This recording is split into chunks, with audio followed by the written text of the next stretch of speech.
All right, so Neil Gaiman, writer of Sandman, acclaimed writer, has always been a freak.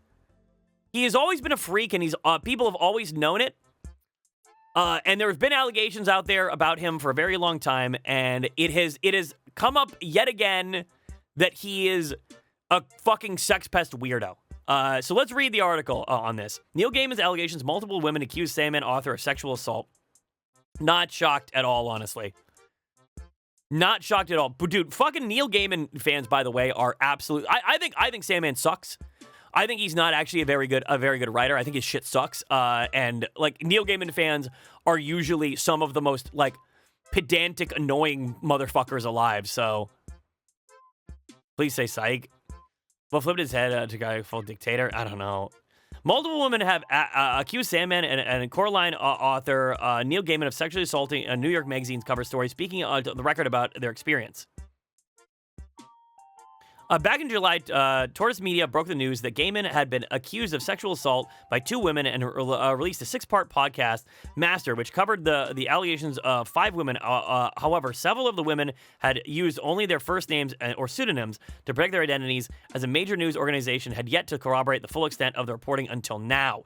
Which is totally understandable with how Neil Gaiman has some really weird fucking dick riders. He's got some really weird dick riders as fans who would harass these women if they put their names out in public.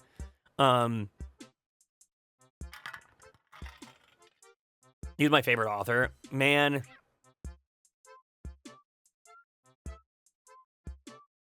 Wait, wrong Sandman, never mind. Yeah, different Sandman. Let's see. In the New York Magazine piece titled "There is no safe word," reporter Leah Shapiro spoke to 8 women who had similar experiences with Gaiman, 4 of which also participated in Tortoise's podcast. One of these women, Scarlett Pavlovich, 22, when she first met Gaiman's ex-wife. Oh my god, dude. Oh, icky, gross, gross, icky, gross. Oh, he's going for fucking 18-year-olds, weirdo, freak. Bro, you're like 60. Stop it. You're gross. I hate you. Ugh. When first met Gaiman's ex-wife, Amanda Palmer, in New Zealand, they struck up a friendship before Palmer asked Pavlovich to help babysit her and Gaiman's 5-year-old child. Pavlovich said that the first time she met Gaiman, waiting for the child to finish playdate, he offered her a bath in a clawfoot tub in his garden. Ew, brother, ew. She alleges that he then joined her in the tub naked, asking for her to sit on his lap and then sexually assaulted her. Bro, wait, why did you get in the tub, bro? Why would you ever get in the tub? Ick. He's pushed his fingers straight into my ass and tried to put his penis in my ass. And I said, no. Then he tried to rub his penis between my breasts and I said no as well. Then he asked if he could come on my face, and I said no, but he did it anyway. Pavlovich told New York Mag, he then said, call me master and I'll come. He said, be a good girl, you're good little, ew. Ugh, he's accused of going after minors too. Ew, God, what a freak. Apparently, according to Ari, I was talking to her last night, apparently Gaiman has written some fucking Lolita-esque garbage like before, so that's not shocking that's true. It's not shocking that's true, honestly. Pavlovich claims that continued for the remainder of the time that she babysat for family, including an instance where he allegedly attempted to have anal sex with her using butter as lubricant. Oh, buttered butthole. Yeah, right. Well, you know, I guess. Yeah. When it was over, he called her slave and ordered her to clean him up. The article reports she protested that it wasn't hygienic. He said, "Are you defying your master?" She recalls, "I had to lick my own shit." Jesus Christ. What the fuck? Representatives for Gaiman told Tortoise podcast that sexual degradation, bondage, domination, sadism, and masochism may not be to everyone's taste, but between consenting adults, BDSM is lawful. That's not... Bro, that did not sound like consensual BDSM. Also, BDSM is not poo-poo licking. That's gross. This guy goes straight to hell. Yeah, dude. That's just assault.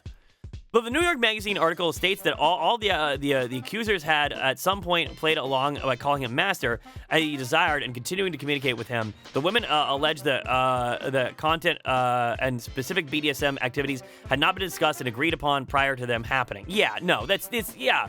Just because you give consent to someone to have sex with you does not consent you to everything you want to do. That's not how it works.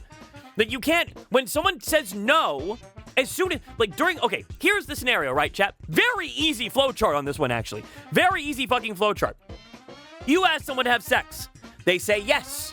You start having sex. You do something that they don't want to do.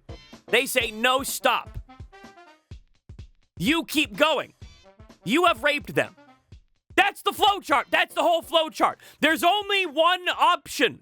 It does not matter if prior consent was given to anything. Hell, it doesn't matter if they agreed to the thing you're doing. It doesn't matter if you said, can I put in your butt? And they said yes beforehand, and then you start putting in your butt, and he's like, no, stop. That's revocation of consent. That's how it works. You don't get to keep going. No. That's not how it works.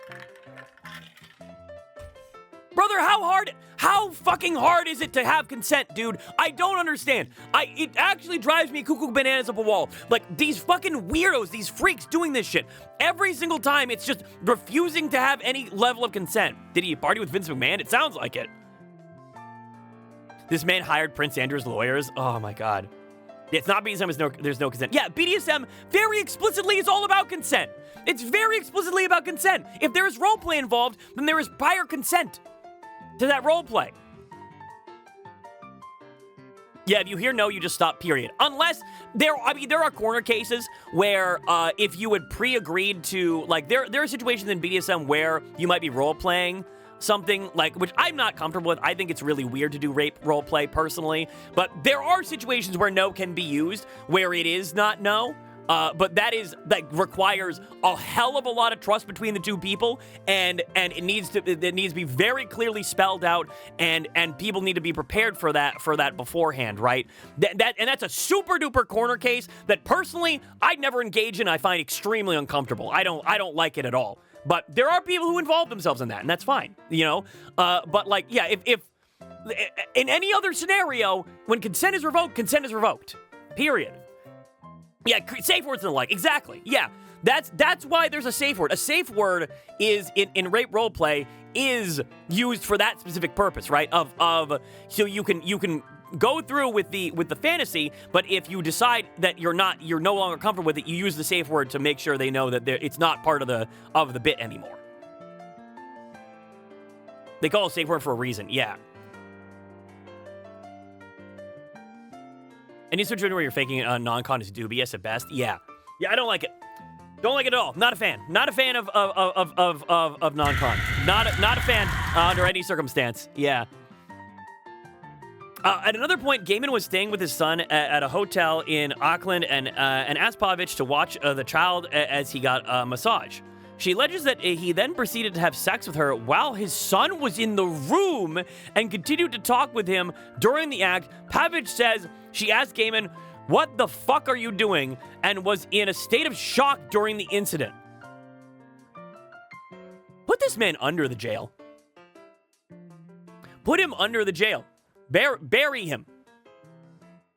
If a fraction of this shit is true, even a fraction of this, you get rid of him. Throw him in a fucking pit of fire. Holy fuck! What a sick piece of shit. Gaiman has simultaneously denied all allegations against him since the Terse podcast came out, asserting that all relations were consensual. In his statement, bro, he's not even denying that it happened. Bro, he's not denying that it happened. He's just denying that it wasn't consensual. Ooh. Holy shit. In his statement in response to Pavich's allegations about the hotel room incident, his representative calls it false, not to mention just deplorable. Gaiman's reps did not immediately... Okay, well, he denied the son thing, but Gaiman's reps did not immediately respond to Variety requests for further comment on the New York Magazine piece. However, Pavich remained in contact with Gaiman after that point, even reassuring him at one point that their interaction had been consensual. Eventually, she agreed to sign an NDA and was paid, according to New York Mag, a total of $9,200 in 9 separate payments. In January of 2023, she filed a police report accusing him of sexual assault, but the, quote, matter has now been closed, a police spokesperson told New York Magazine. Caroline, who opted to be identified just by her first name, also signed an NDA after her experience with Gaiman. She worked as... Dude, if you have to sign a fucking NDA to talk to someone, there's something wrong, man. There's something wrong. She worked as a caretaker and sometimes babysitter on Gaiman's property in Woodstock, New York, and the two began a physical relationship after her husband left her in December 2017. By the way, if people are confused about why they are talking about this stuff, why they're talking about this stuff now, it is because NDAs do not protect you from illegal acts. If criminal acts occurred under an NDA, then that does not protect you legally. If you had someone sign an NDA. Of New York police, of course, they were no help. Yeah. Let's see. According to New York Mag, Caroline once fell asleep reading stories to the child in Gaiman's bed. When he returned, he got into bed with his son in the middle, then reached across the child to grab Caroline's hand and put it on his penis. Okay, dude, listen. Once maybe you could try to make an argument of, oh well, the first one accusation could be pretty extreme and someone trying to overblow a situation. This is two independent people who also have stories about this shit. Like, we're starting to have a pattern here, man. The New York Mag story reads, Caroline says she jumped out of bed. He didn't have boundaries, Caroline told New York Magazine. I remember thinking that there was something really wrong with him. With a child in the bed? Yeah. On December 2021, Caroline claims Gaiman's business manager offered her $5,000 to sign an NDA and move off of the property. She asked for a much higher sum, $300,000, to which Gaiman agreed. God damn, she negotiated up. To which Gaiman agreed. His representative told New York Mag that Caroline initiated the sexual encounters and denied that he engaged in any sexual activity with her in the presence of his son. Another accuser, Kendra Strout, who was 18 years old when she first met Gaiman at a book signing in Florida. I gotta look something up real quick.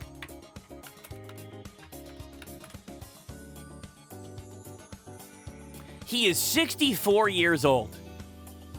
This man is almost in his fucking 70s and he's pulling this shit.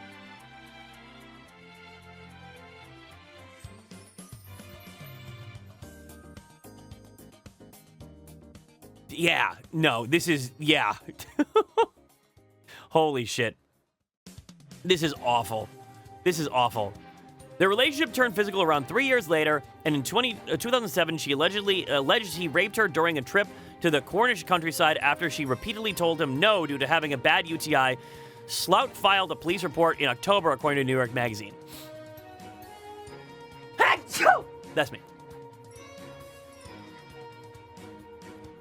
When an interview comes on to you, just say no. It's not that hard. Yeah, it's really not that hard. Holy fuck. And I don't even think they were. Catherine Kendall, 22, who was when she first met Gaiman in 2012, also spoke out, alleging that Gaiman attempted to assault her in his tour bus after she had told him she didn't want to have sex with him. New York Magazine reports that years later he gave her $60,000 for therapy, as he put it in a recorded phone call, to make up for the damage. Oh my god, dude, he's so guilty. As the New York Mag article states, since a tourist bombshell report in July, several Gaiman films and TV projects have been affected. Season 3 of Prime Video's Good Omens and will now end with one 90-minute episode, with Gaiman not part of the production. Disney paused production on its film adaptation of the Graveyard Book, and Netflix canceled Dead Boy Detectives. It's unclear if it will released it was related to the allegations. However, The Sandman Season 2 is still expected to release this year on Netflix. In addition to Prime Video's Al-Hassani Boys series adaptation, Prime Video did not comment on the allegations, and Netflix and WP did not immediately respond to Variety requests for comment.